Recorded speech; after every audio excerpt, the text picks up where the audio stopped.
অলংকার প্রথম কোন মিউজিক ভিডিওটা দিয়ে তোমার যাত্রাটা শুরু হয়? আমার প্রথম মিউজিক ভিডিওর নাম হচ্ছে বায়না এবং গানটির ভোকাল যাদের ছিল তারা হচ্ছে ইমরান এবং বৃষ্টি এবং গানটি ডিরেকশন দিয়েছে সৌমিত্র ঘোষ ইমন দাদা এবং এই তো গানটা অনেক সুন্দর একটা গান ছিল এবং খুব অল্প সময়ে আসলে দর্শকের ভালোবাসা আমি পেয়েছি প্রথম গানেই। ইমন দাদার হাত ধরেই তোমার তাহলে প্রথম কাজ করা বলা যায়। উনি কিন্তু ভীষণ চমৎকার চমৎকার কাজ করেন বাই দ্য ওয়ে। জি, উনি অনেক ভালো কাজ করেন এবং অনেক ভালো নির্মাতা। আসলে হয় কি যে আমি ১.৫ বছর কাজ করেছি সৌমিত্র ঘোষ ইমন দাদার সাথেই কাজ করেছি, ওনার ডিরেকশনে কাজ করেছি। ওনার ডিরেকশন ছাড়া আসলে আমি ১.৫ বছর বাইরে কাজই করিনি। কেন করিনি? কারণ আসলে হয় না যে হুট করে একটা জায়গায় আমি আসলাম, এখন এই জায়গাটা আসলে আমাকে বুঝতে হবে, তো এখানে অনেক কিছু আছে। আমরা তো যারা বাইরে দেখি তারা আসলে বুঝতে পারি না যে একটা শুটিং এ কতটা কষ্ট যেতে পারে বা কি কি জানাটা ইম্পর্টেন্ট, কি কি জ্ঞান অর্জন করাটা ইম্পর্টেন্ট। সো আমি সৌমিত্র ঘোষ ইমন দাদার সেটে থেকে আসলে সব শিক্ষা নিয়েছি বলা যেতে পারে। তো ইমন দাদাকে আসলে ওস্তাদ বলা যায়। ওস্তাদ বলা যায়। মিউজিক ভিডিও কি এখনো করা হচ্ছে? আগে করেছি, আমি বললাম না ১.৫ বছর করেছি মিউজিক ভিডিও টানা। দেন যখন আমি নাটক স্টার্ট করেছি তখন আসলে মিউজিক ভিডিও আমার করাই হয় না বললেই চলে।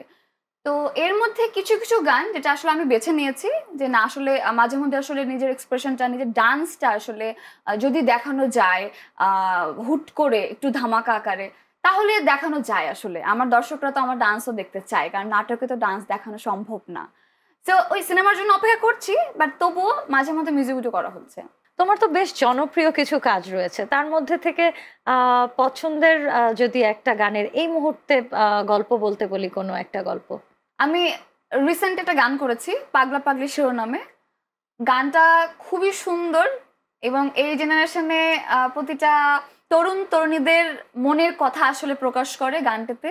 মজার বিষয় হচ্ছে ২০২৪ সালের লাস্টের দিন আমরা এই গানটা শুটিং করেছি এবং ২০২৫ সালের প্রথম দিনও আমরা একই গানে শুট করেছি। মানে এই গানটা আসলে বছরটা শেষও করেছি এই গান দিয়ে, বছরটা শুরুও করেছি এই গান দিয়ে। সো এই দুইটা দিন আমার লাইফে প্রচন্ড অন্যরকম দিন ছিল। আমার এত ঠান্ডা লাগছিল যে একটু পরপর শর্ট যেত না, কাঁপতে কাঁপতে শর্ট দিচ্ছি, শর্ট দেওয়ার সময় খুব শর্ট দিচ্ছি, তারপর আবার কাঁপছি, এর মধ্যে দৌড় দিয়ে নিয়ে চলে আসছে চাদর, আবার শর্ট দেওয়ার সময় চলে যাচ্ছে। মানে এই হচ্ছে আমার সাথে। এবং মজার বিষয় হচ্ছে আমার সাথে যে মডেল ছিল, মেল মডেল, তার স্যুট বুট পরা, তার মোজা পরা, জুতা পরা, মানে সে হচ্ছে মানে জীবনে কোনো শীত বলতে কিছু নাই তার জীবনে, আর সব শীত মানে সেদিন আমার গায়ে। মানে এই জিনিসটা কিন্তু একটা মজার জিনিস, এটা কিন্তু আমরা বেশিরভাগ জায়গায় দেখে থাকি যে উইন্টারে যখন শুটিং হয় ছেলেদের কিন্তু কোনো প্রবলেম হয় না, সব প্রবলেম কিন্তু মেয়েদের হয়ে যাচ্ছে। এটা আসলে কিছু করার নেই, এটা অন্যরকম স্ট্রাগল, এটা বোঝে না আসলে, এটা মেয়েরা ছাড়া কেউ বুঝবে না। সো আর দেরি না করে, যেহেতু এই গানের এত চমৎকার একটা গল্প শুনলাম, ইনফ্যাক্ট আমি এটার অনেক বিহাইন্ড দ্য সিনও তোমাদের দেখেছি আগে, সো আর আমি না এক মুহূর্তও দেরি করতে চাই না, চলো মিউজিক ভিডিওটা দেখে নিই। চলো।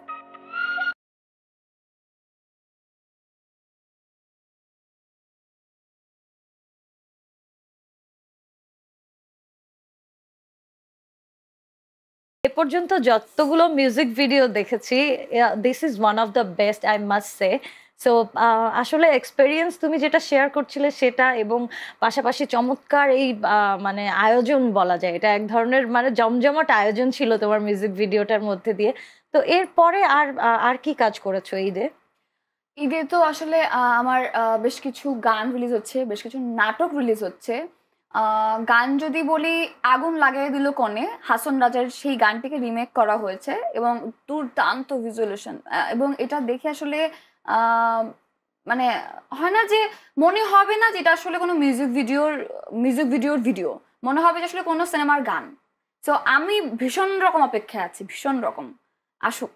এখন একটু সময় হচ্ছে ব্রেক নেওয়ার, তারপরে আবার তোমার গল্পে ফিরে আসছি।